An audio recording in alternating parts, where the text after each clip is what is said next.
outset, I'd like to thank each and every one of you for coming to cover our program, I should say.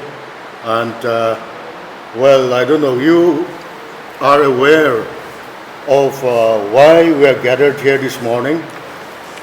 I don't know whether I should go ahead or you will ask the questions. But before that, we are a body comprising of 13 villages abutting the national highway.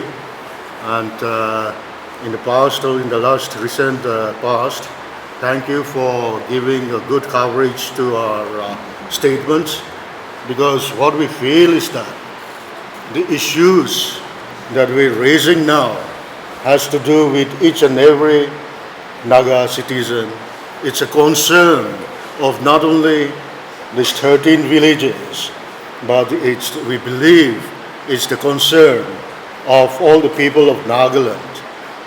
And it's quite a coincidence that we're given to understand that the interlocutor for Naga peace talks, Mr. A.K. Mishra, is also here in Nagaland.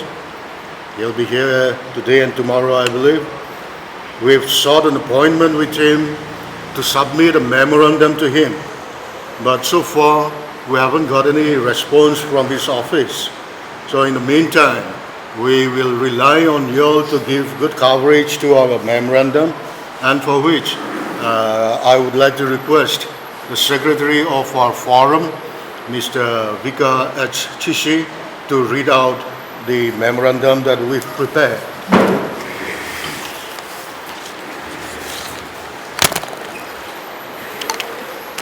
Well, thank you, Chairman, for the time, and straight away with the memorandum that we have drafted to give our interlocutor, Mr. A.K. Mishra. So these are the points. Memorandum to interlocutor for Naga peace talks, demanding strict implementation of the ceasefire ground rules and rectification of defects in the ground rules.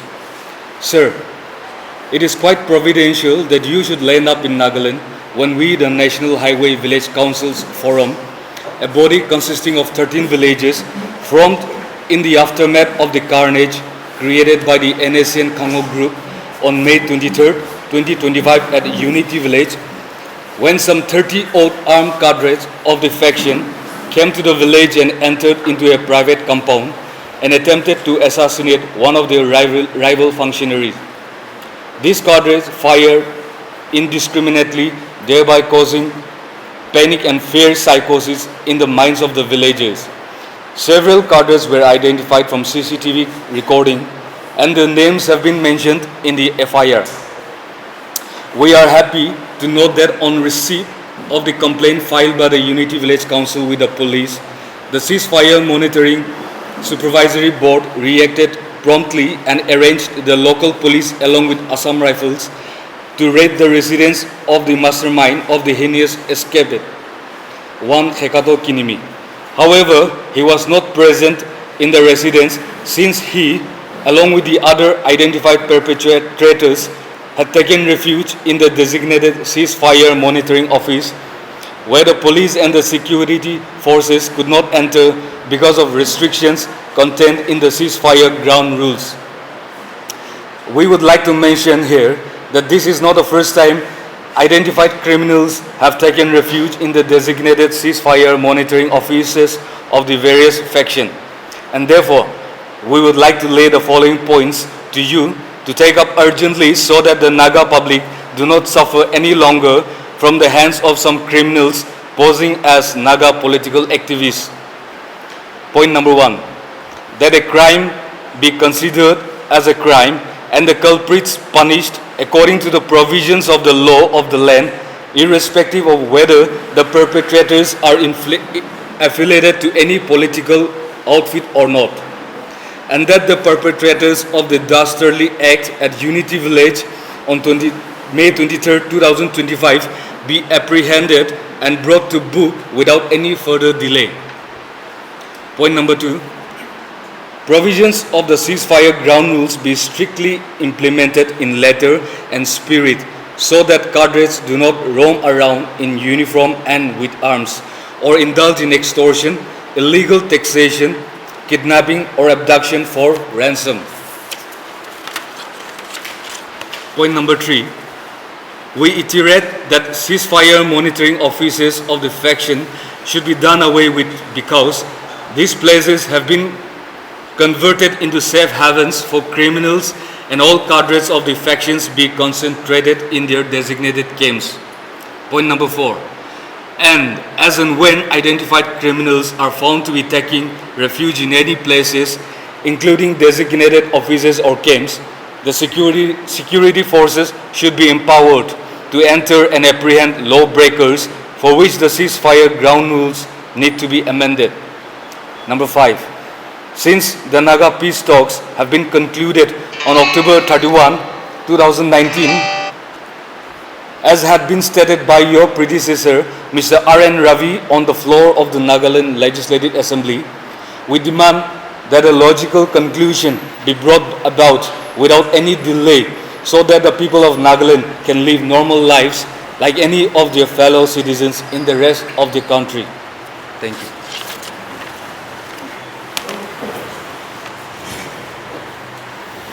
Yeah, if you'd like to ask any questions. I don't know, I'm sure you have some questions up your sleeve. Dilip? Ben? Yeah, tomorrow we wanted to organize protest rallies and all that, but then in the heat, it'll be a bit inconvenient for the public also to gather. And also we even contemplated on closure of the national highway, but then that will inconvenience the general public. And also we didn't want to impose a closure of shops for the whole day. We just wanted to show our unhappiness, our anguish, our disappointment with the activities of all the underground factions who are harassing the public, and also the inactiveness of the government of India. So tomorrow we've called for a closure of shops and display of black flags from 6 a.m. to 12 noon. And we are also in touch with chambers of commerce all over the state, and the response we're getting now is quite encouraging. And yes, we'd like to iterate that we don't want to inconvenience or harass the traders or the consumers or the customers. So we have been requesting the other chambers of commerce to show their solidarity with us by way of displaying black flags in front of all the business establishments or shops. Now, I was saying that we are also disappointed with the government of India. Why? Because ceasefire has been signed with several factions of the Naga underground groups. And we're happy to note that there is absolute cessation of hostilities among the parties which have signed the ceasefire agreements. However, the ground reality is that the Naga public, the people of Nagaland, we're suffering in many ways more than one. What about illegal taxation? How are the traders being harassed to pay exorbitant amount of money for the trucks and the goods to enter the gates? And who is the ultimate victim? It's you and I. The traders, they won't be running their shops at a loss. They will be certainly making up the losses or the taxes paid to the underground groups from us, the consumers. Indirectly, we're paying to the underground groups. the government of Nagaland or the government of India is aware. But then because, like we said in a memorandum, there are certain flaws, there are certain shortcomings, defects in the ceasefire ground rules. Because the state government is not party to these ceasefire agreements. And there are gray areas in these ground rules. What we civilians perceive as law and order problem is translated by the undergrounds as Naga political issue.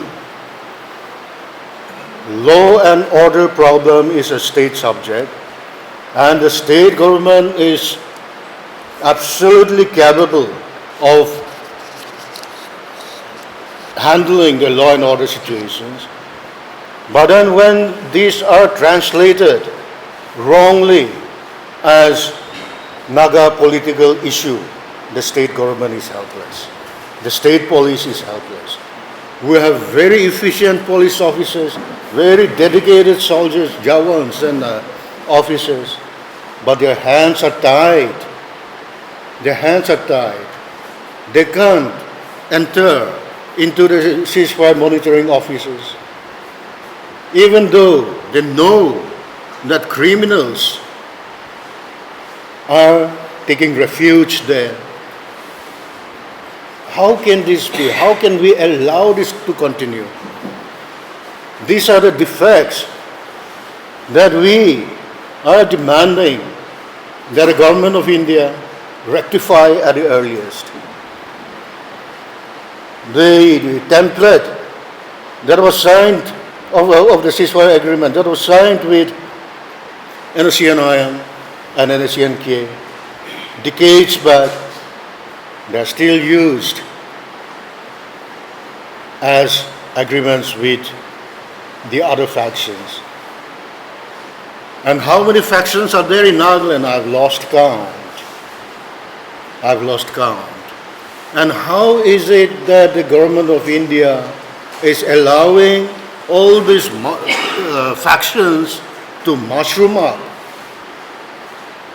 If they have not signed any ceasefire agreements with the government of India, then these factions should be treated as armed gangsters under the garb of Naga political issue.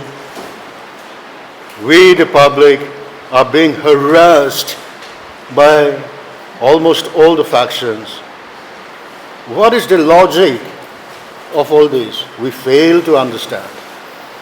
So, the small movement that we've started, we want to prick the conscience of the Naga public as well as the cadres in all the factions. We want the cadres to realize that the Naga public has had enough of their activities, of their illegalities. We've had enough. And as and when they claim that they are fighting for the cause of the Naga people, why should they torture the Naga people? This is the paradox of the Naga society today. The paradox is that those who were claiming to be fighting for us, they are making our lives miserable. We want to live a normal life like any other citizens of the country. We don't want this Naga political issue to be handed over to the next generation. We want to see that this Naga political issue is settled in our lifetime. We want our children, the younger generation, to grow up to live in a society which is normal. We want our children to live in a society which is free from fear. We want our children to live a normal life. Thank you. Any questions that you'd like to ask will be. With respect to all the leaders in the dais, what is the resolution as the National Highway Council's forum? Them. We know the Nagaland, the factions, they are, most of them are Nagas of Nagaland only. And as long as they live in any village, be it in my village, in our jurisdiction, if they don't indulge in antisocial activities, we have no issues with that. But as and when they indulge in any activities that is considered to be criminal, then we will even go to the extent of expelling them from the village and ostracize them. When we are expelling bootleggers or drug peddlers, any underground group to whichever political outfit they are affiliated to, they'll be treated as criminals, lawbreakers, and the village councils will, according to the customary laws of the Nagas, will take action. I have another question. This might seem a bit critical. Earlier in the days, in the past two, three years, what we have witnessed is any illegal activities by the armed cadres. We have seen kidnappings, we have seen torture, extortions. What led to this scenario of closing down the shops when in this scenario? See, one thing we want to make very clear is that it all started with the unfortunate incident of 23rd May at Unity Village. We, the neighboring villages, we came together and we requested the administration, the ceasefire supervisory board, to apprehend the culprits, as many of them were clearly identified by the CCTV camera footages. But when we realized that even though the security forces, they took prompt action in raiding the residences and they even carried out the ceasefire monitoring office of the NHVCF Congo. Like I said earlier, their hands were tied. They couldn't enter the ceasefire monitoring designated office. So what we realized is that, no, it has more to do now than with the Congo group alone. It has more to do now than with 23rd May incident at Unity Village alone. There are inherent defects in the ceasefire ground rules. So, to show our resentment, to show our concern, unhappiness, we have taken this step of closure of shops. But like let me repeat, we don't want to inconvenience the traders or the customers or the public, general public. We are not stopping or blocking any vehicular movement. We are requesting the business establishments to close, to down the shutters and display a black flag. We're going for significance. The significance of a black flag, I need not elaborate. And we are hopeful, we are confident that all the shops in our area will be closed down. And more than our area, black flags will also be displayed in other parts of not only the district, but in the state. I have another question. The 13 village councils under the banner of the National Highway Councils Forum, have you identified the number of cadres residing inside the village, inside this forum? Also, the designated village councils, have they met with the cadres residing after the incident? Have they met with the cadres and then informed them to maintain peace and tranquility? That I will have to leave to the Tilika Village Council of the Gambara to clarify. Unfortunately, he hasn't made it yet. But the main perpetrators, I believe they are there in Tilika village, and the other village, I don't know whether they are in other villages. But like I said, if they don't break the rules, break the laws, we have no issues. But then as and when they are identified, I think, well, the councils will look into it. And of course, it is not the prerogative of the councils to apprehend or to arrest, or that is beyond our portfolio, that's beyond our brief.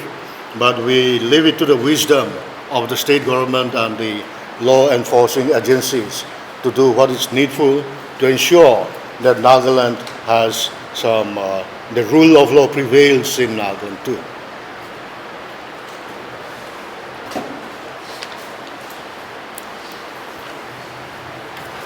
Yeah, Dilip, one of the senior most, you're remaining silent. Imran, Aruna, very unlike you to be silent.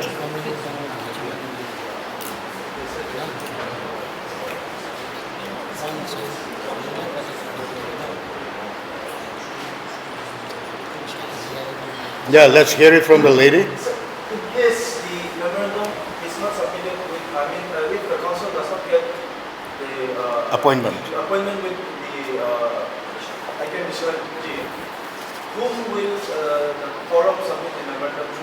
Oh, we'll pass it on to the administration, or we can even forward it to the ceasefire supervisory board.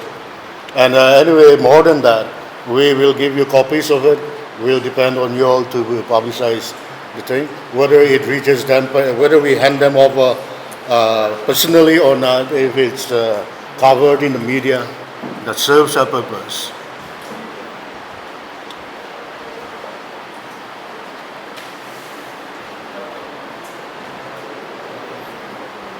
So you want to say something? No putih sudah mai. No putih hao putih mai.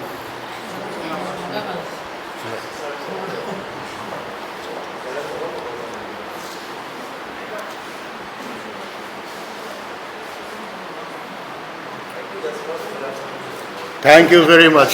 Thank you. Thank you.